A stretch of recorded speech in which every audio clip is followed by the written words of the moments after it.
How's it going, everyone? My name is Potato, and welcome back to another Grand Theft Auto video. Today we're going to be going over, covering, and talking about the history of Liberty City from Grand Theft Auto 4, of course, and how it came to ultimately be what it is today. So before we get started with the video, I would just like to quickly mention, if you guys enjoy this kind of content and you would like to see more, be sure to leave a like and subscribe.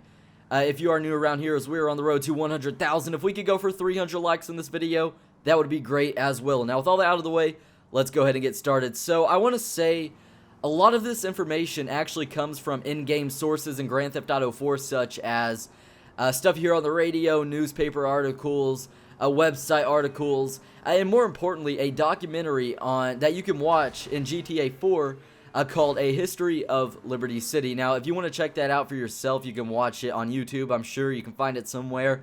And down in the description, I will link a couple articles from the Wikipedia page if you guys want to read up more on that also, because I'm not really going to be covering everything and the whole history of Liberty City, as I'm not a history teacher or anything like that. But I think it's so cool what Rockstar did and how they put this together. They basically twisted and turned around all the facts on how New York and the United States was ultimately settled in real life. So it began, or Liberty City began, when the Dutch sent out an English explorer named Horatio Humboldt to find a new location to sell marijuana.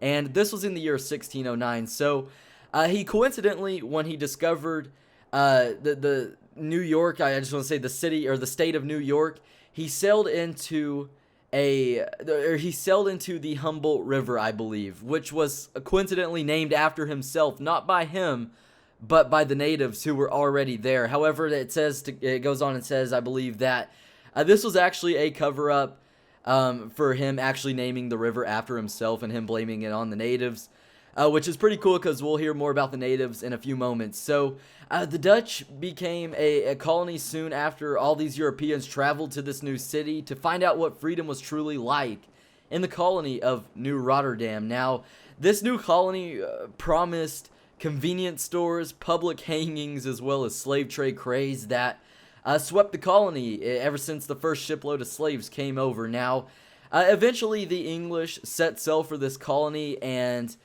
I guess they were searching for this island called Algonquin, which we know of in GTA 4.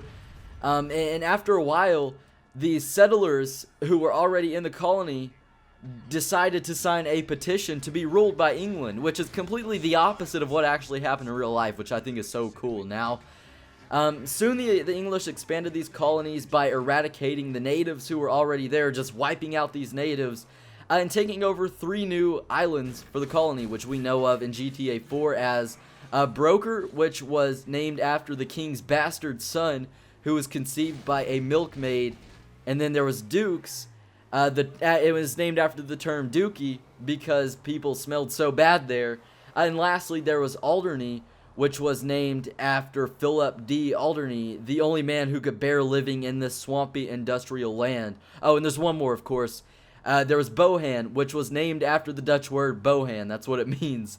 In real life, I don't think that's what it means. I think there's another term for it, but that's what Rockstar wanted to do and make it, I guess, mean in the Grand Theft Auto series. Now, the British and the Americans fought in what was to be known as the American Revolution for freedom from taxes, and after receiving a statue of a transvestite eating ice cream from the French, which in real life, that would be the Statue of Liberty, Americans ended up winning this battle and then melting this statue of King George, I guess it was, into chains and toilet seats and gold teeth. So it's so crazy. I love what Rockstar did with this, excuse me. But slavery was soon outlawed in Liberty City. Women were forced to spend time under train tracks servicing men, if you guys know what I mean and get the gist of that. Politicians of Liberty City decided to move to Washington, D.C. after Liberty City's status as the capital was removed and given to Washington, D.C. So, overall, I love what Rockstar did with this for the millionth time now, and I would highly recommend that you guys go and check out the actual documentary from GTA 4 and watch that, because you'll learn a whole lot more about Liberty City and how it came to be, opposed to me just telling you. Like I said, also, I will link an article down below which summarizes basically that whole documentary if you don't want to watch it and you just want to read up on it really fast. But there was a whole lot more going on in Liberty City. I believe it goes on to mention a few years later there was a civil war, and then there was the industrial kind of revolution. A lot of the stuff that we see in real life is what Rockstar incorporated into this in GTA 4 and the founding of Liberty City. However, they just kind of twisted around the facts. So with that said, that is really just about it for this video. If you guys did enjoy and would like to see more like it, be sure to leave a like, and if we could go for 300 likes, that would be awesome. Also, be sure to subscribe if you are new around here, as we're on the road to 100,000. And with all that out of the way, I believe that's just about it. You guys all take it easy, have a safe one, and I will talk to you later. Bye.